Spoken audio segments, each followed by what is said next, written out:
Hello and welcome to the Daily Today, Daily, bringing you yesterday, today, and tomorrow's news today. I'm your host, P.T. Barnaby. Let's get into it.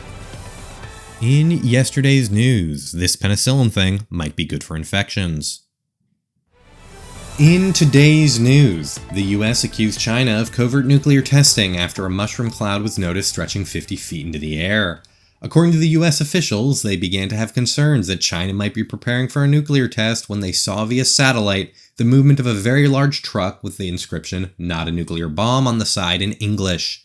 Concerns were then deepened when Chairman Xi Jinping's X account posted this reference to the Bhagavad Gita saying, "I've become death, destroyer of America," as well as apparently buying 7 copies of the films Oppenheimer and Dr. Strangelove. After the mushroom cloud was seen, the United States sent a memo to the Chinese government asking if they were testing nuclear weapons. The Chinese government responded saying, "New number, who dis?" To which the US sent an emoji of a finger pointing at a mushroom cloud asking, "This you?"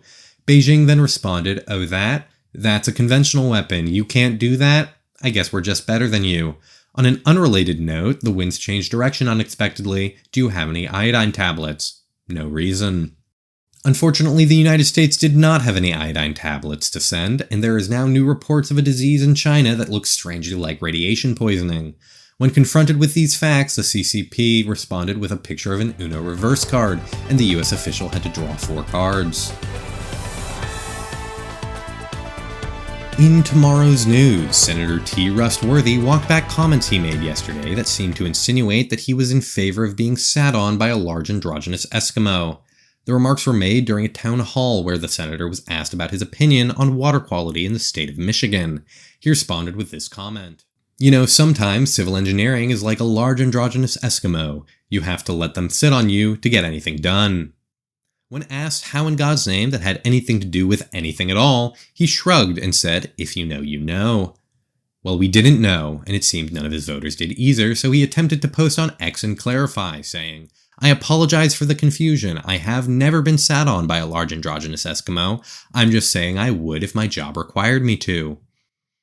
Which doesn't make it better and actually might make it worse. People replied in droves, mostly asking why Escamo specifically, and also why androgynous. Like, you could have said woman, but you made it weirder somehow. Also, again, what does this have to do with literally anything at all? Unfortunately, answers were not forthcoming, and his account was set to private, which our reporters believe was done by his wife, which we have a picture of here. Explains a lot. This has been Yesterday Today and Tomorrow's News Today. Tune in next time for a 6-figure job.